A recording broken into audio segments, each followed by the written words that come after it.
Sit down, eh? Let's sit down. It's been a while. It's been a week since my last video. You know. Hey, how you guys doing? Today I'm gonna be talking about Erwin Smith. From what I've seen throughout the series of Attack on Titan. If you'd like to see more of this, like cool character reviews and what I think on characters and shit, you know what to do. Erwin Smith is probably the coolest character to be shown on manga or on screen for a while. He is cold, calculated, and a charismatic leader who doesn't think twice about what the next step of his plan is. He led platoons beyond the wall. He has orchestrated a coup d'etat. It would be an understatement to say that this guy is a fucking goat.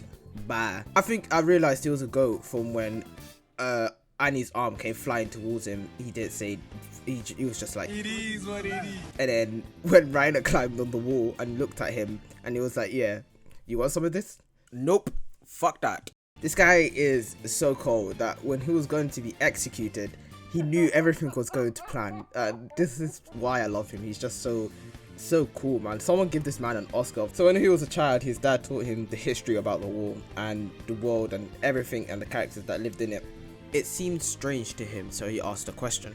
His dad had an idea of what the real world was like. Everything I taught you in school? Yeah, that's cap, bro. Eventually, it caused his death. This drove Erwin to find the truth about humanity, to learn what little information he could. Then came Eren Yeager. At this point, he saw an opportunity to learn the conspiracies behind the government and what he could learn from the bottom of that basement. The more he wanted to get closer to the truth, the more death it caused, telling his men it was for a noble cause, that they died for humanity. Even if it caused him harm, he didn't falter. It didn't stop him pushing forward, because when I thought he only cared about the truth, he proved me wrong. What made Erwin one of my favorite characters, if not my favorite character, is in season 3 part 2, before the final charge. He recognized what type of leader he was becoming, the amount of bodies he sacrificed in order to get to that basement. When he was pinned down and being bombarded by this Beast Titan, he gave his final order. If their lives meant nothing, then their comrades' lives meant nothing. Everybody who gave their lives for the cause, to know the truth, to go beyond the wall, to venture to new seas, to find freedom. Thomas Harness, Levi scored. He refused to accept that fact. In my opinion, when the real decisive battle happened between Eren Mikasa and Levi, they both wanted to save the people they loved and respected. Erwin refused to take the serum because everything he did until this point was for a selfish intent. Isayama, even the creator of Attack on Titan, compared Erwin's lives to Armin's in a interview, in that they both had dreams. One was pure and wholesome, where the other one was really personal and selfish. One got to pursue their dream, living a fulfilling life, whereas the other got to achieve his dream. It's fine for him not knowing what was in the basement. He died ignorantly bliss. He had done more than enough for one lifetime. For me, this character represents a rebel, an anomaly, a person with no power in a world where power is everything, but a confident, cunning, and decisive mind he had. He spearheaded the scouts beyond the wall. As much as the other characters helped with the expedition to Wall Rose, he led that charge. That man truly gave his heart to humanity. That's why Erwin Smith is a cool character. Yes, you're precisely right. Everything that you thought had meaning, every hope, dream, or moment of happiness, none of it matters as you lie bleeding out on the battlefield. None of it changes what a speeding rock does to a body. We all die. But does that mean our lives are meaningless?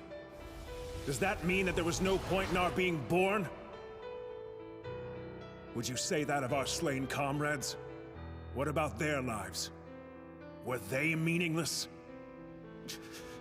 They were not! Their memory serves as an example to us all! The courageous fallen, the anguished fallen. Their lives have meaning because we, the living, refuse to forget them! And as we ride to certain death, we trust our successors to do the same for us! Because my soldiers do not buckle or yield when faced with the cruelty of this world! My soldiers push forward! My soldiers scream out! My soldiers rage!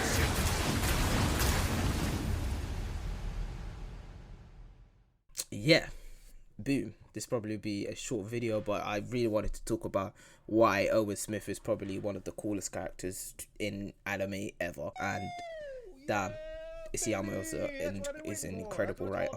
So if you guys like this video and would like to see more cool characters, for example, Itachi or Luffy or other things, like, subscribe, leave a comment on who you want to see, and I'll see you in the next video.